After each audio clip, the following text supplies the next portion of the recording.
Eh ben, Coucou, c'est pas un petit Safi, c'est à Coucou de Casablanca, de mon quartier de la Gironde, ceux qui connaissent. Et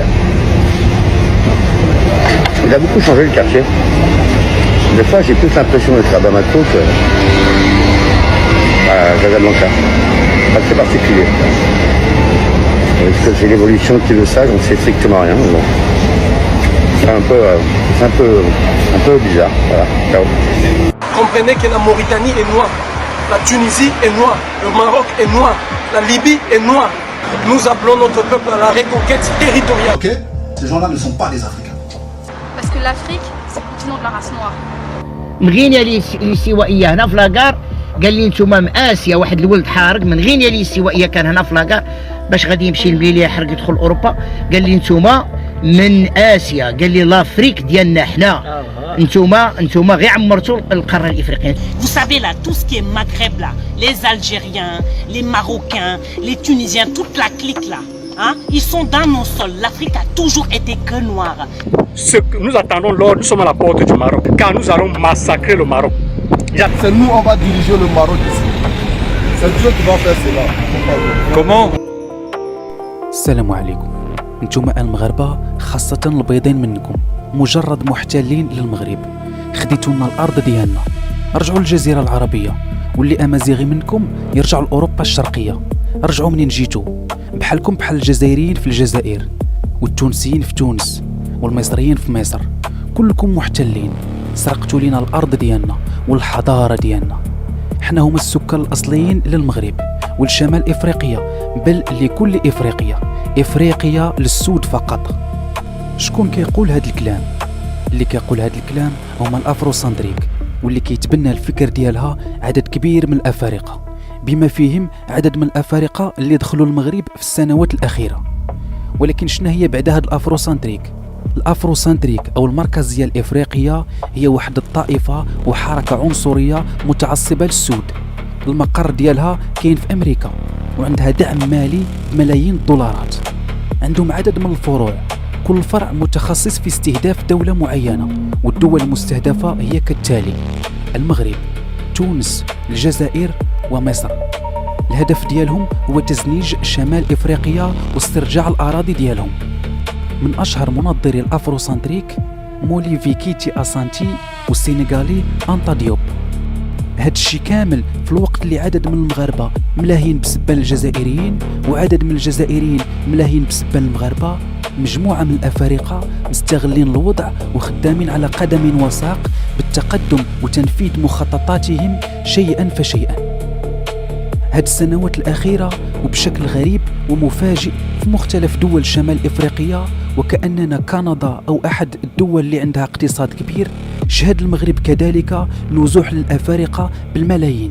بل الشيء المريب أن هاد الأفارقة ولاو لاقيين الخدمة اللي عدد من المغاربة ما لقاوهاش، وأصبحوا كيعانيوا من البطالة. شوف هما الأفارقة محتجين، مابغاوش يحيدوا من الملك العام، مشاو البوليس ما قدش يهضر معاهم، وحنا مغاربه مجرين عندنا ما خلاوناش اللي هي بلادنا وما خلاوناش نبيعوا ونشريوا، والافارقه مفرشين صحه. والسؤال: واش تسلوا بين هاد الافارقه اللي دخلوا المغرب افراد من الافروسنتريك؟ الجواب هو نعم، عناصر من الافروسنتريك موجوده الان داخل المغرب، وايضا افارقه باعداد كبيره موجودين في المغرب كيتبناو افكار الافروسنتريك، بل وكيعلنوها وكيجهروا بها للمغاربه انهم اصحاب الارض. Demain seulement là, le Maroc sera pour les Africains. Soyez conscients. Demain là, c'est nous on va diriger le Maroc ici. C'est Dieu qui va faire cela. Ils sont dans nos sols. L'Afrique a toujours été que noire. S'ils ne veulent pas rester dans nos sols, ils n'ont qu'à retourner chez eux là-bas, chez leurs aïeux là-bas, en Arabie Saoudite. Parce que là-bas là, en Afrique là, que ça leur plaise ou pas là, c'est le sol de nos ancêtres.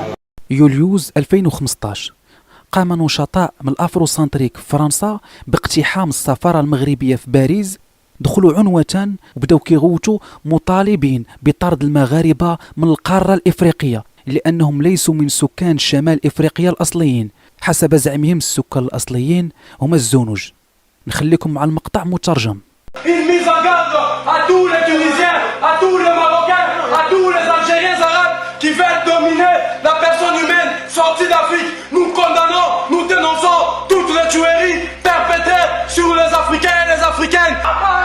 domination marocaine la domination marocaine en Afrique. Comme Marcus Garvey le disait, l'Afrique du nord au sud, de l'est à l'ouest, doit devenir noire.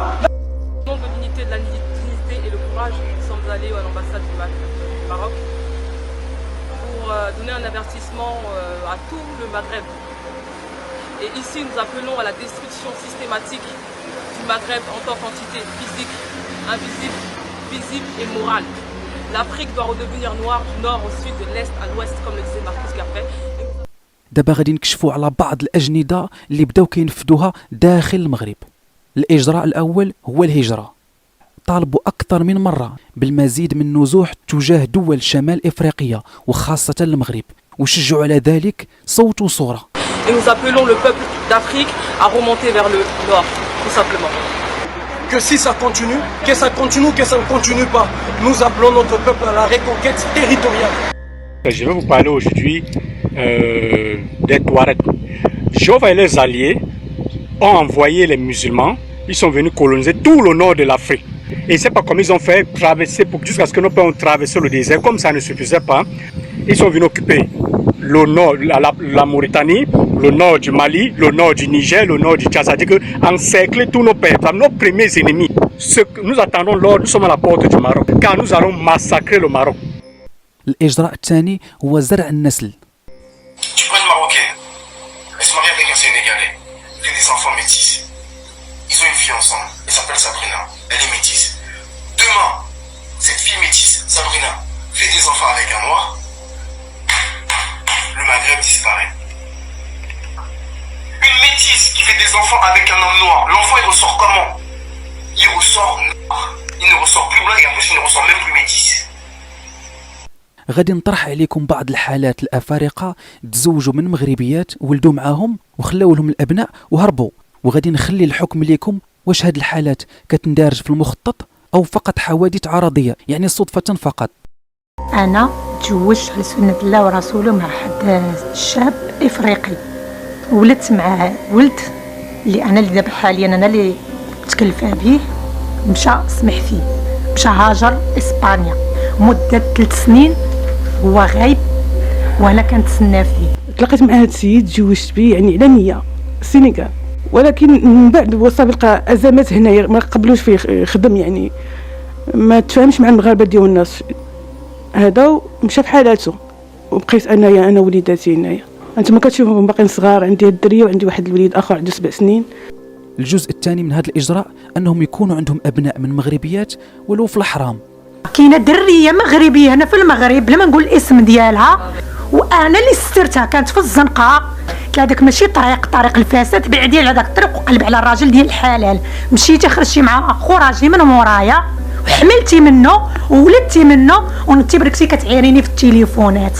كانت في الزنقه كتمشي مع الافارقه ب20 درهم ولا على قرعه بيره.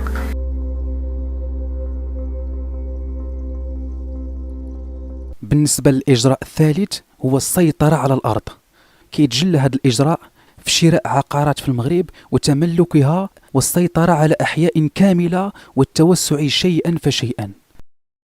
واحد الإجراء أخير وهو الأهم، الاستمرار على لعب دور المظلومية، وهذا هو الإجراء الرئيسي لإنجاح مخططاتهم اللي ناجحة لحد الآن بشكل ملفت للنظر، حيث يكفي يوقف إفريقي على مغربية أو مغربي ويبدأ يتغبن عليه، وبحكم عدد لا بأس منه من الشعب المغربي عاطفي وحنين مع الأجنبي غادي يعطف عليه ويعطيه أو تعطيه الماكلة والفلوس وبزايد ويقول لك عابر سبيل.